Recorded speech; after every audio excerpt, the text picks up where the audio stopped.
Ce programme de recherche scientifique est entièrement financé par l'Union européenne.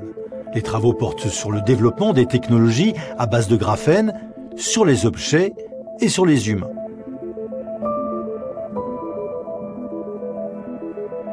Dans le cerveau, dans les rétines, dans les muscles, tout est prétexte pour améliorer notre santé.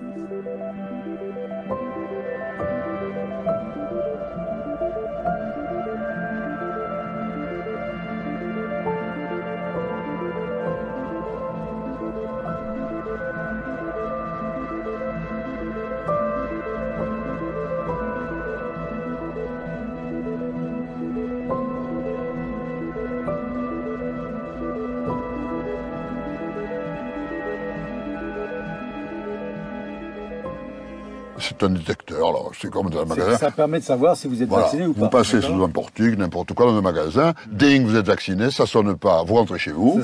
Quel serait le but? Le but, c'est d'avoir un esclavage, de vous contrôler partout. Un scanner israélien qualifié de génétique pour détecter les virus.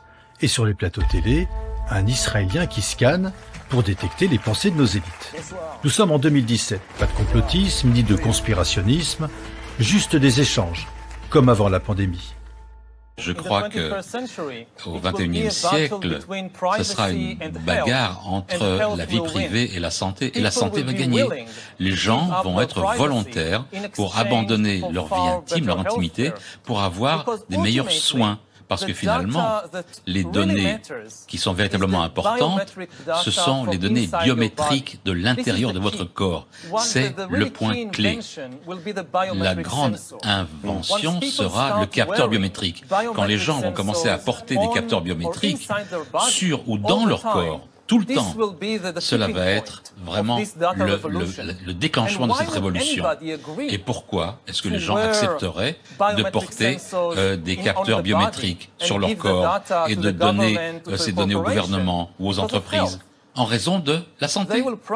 On va leur promettre avec de bonnes raisons que si vous acceptez ça, nous pouvons identifier par exemple le cancer quand il n'en est qu'au tout début. Et c'est très facile de s'en occuper.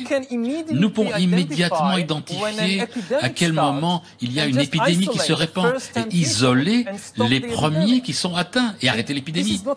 C'est pas un mensonge. Ils vont être capables de fournir des soins de santé nettement meilleurs qu'auparavant. Et ça va convaincre la plupart des gens à abandonner leur vie privée en échange. Il y a quelqu'un qui peut appuyer sur la pédale frein ou pas? Comment on fait pour stopper ce mouvement?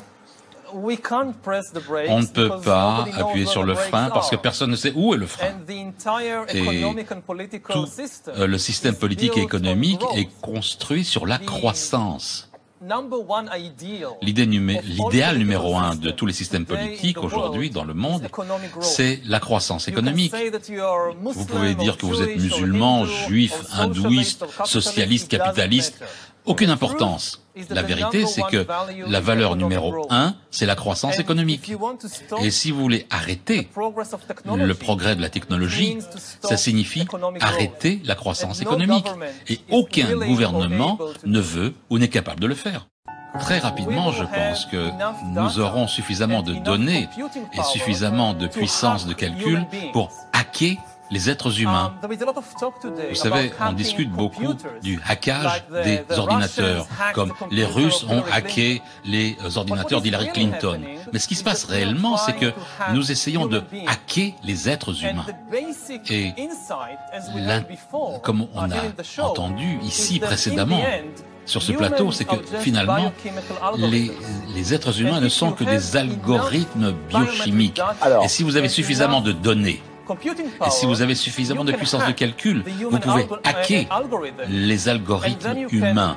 Et à ce moment-là, vous pouvez contrôler et manipuler les gens d'une manière que même Staline et Hitler et les grands dictateurs du XXe siècle n'auraient pas pu imaginer. 5 ans plus tard, plus de 3 milliards de personnes ont déjà été injectées avec ces doses expérimentales dont tout le monde ignore la composition exacte. L'homme algorithme est bien en marche.